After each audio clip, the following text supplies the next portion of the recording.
Hello everybody and welcome back.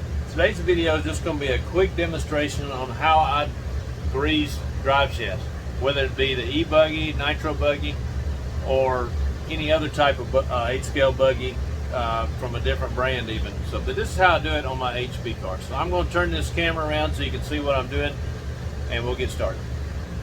Okay, so I'm just using the e-buggy rear drive shaft for demonstration purposes. Now I do it two different ways. I do it for the rear, front and rear with the boot on it. I grease it heavier, so I'm going to do this one side like I do with the front and rear, and then on the center part I do it lighter so it doesn't sling grease everywhere. So I'm just going to do that.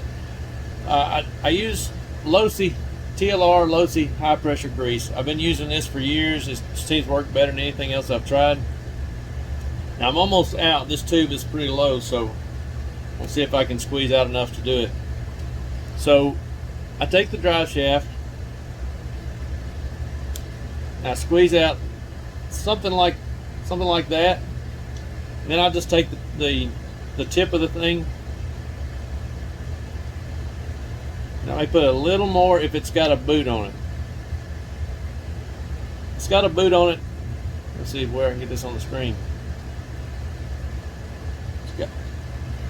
Can get it focused. Okay, do it pretty heavy if it's in the boot. Now if it's not in the boot in the center, now I don't do this on the drive shaft, the universals.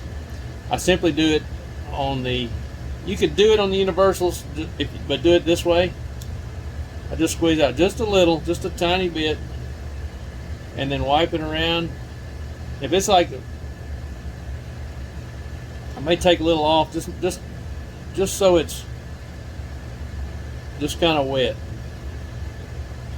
Hopefully you can see this. So you can even if the tube has a little bit on there, you could just get away with just doing that. And I'll wipe it a little clean. So this is what it would look like if I were putting a boot on it. And this is what it would look like on doing it dry. Now I'm gonna stop this camera angle here and turn around so you can see it a little better.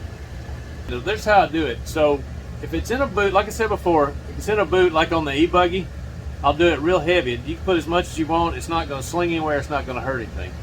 If it's on the center, going to the center diff, or even on the universals or CVDs, whichever you're using, I do it lighter like that, just enough so it doesn't sling everywhere. If I'm using it in a dusty outdoor race, I'll just clean it off and reapply it more often. You don't want it to soak up get any dirt on it and make a mess and start becoming more wear. But this will make your drive shaft last longer. It changes the way the car feels just a little bit versus having more friction for being dry. But that's the way I've always done it, and they seem to last a long time if you do it that way.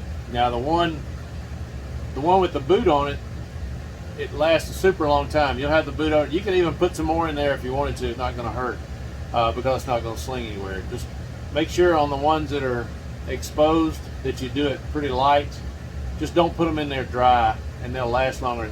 Every race day, every time I'm working on the car and got it apart, I'll wipe it off and reapply it, and seems to help.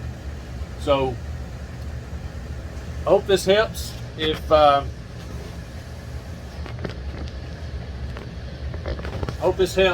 you have any more questions, I'll be glad to answer them. Make sure you like, share, subscribe, and hit that notification bell so you get notifications next time that I put a video out. So stay tuned. We'll have more coming up soon. Hope to be doing some testing on the e-buggy in the next week or so. Try a few things. So we'll see you next time.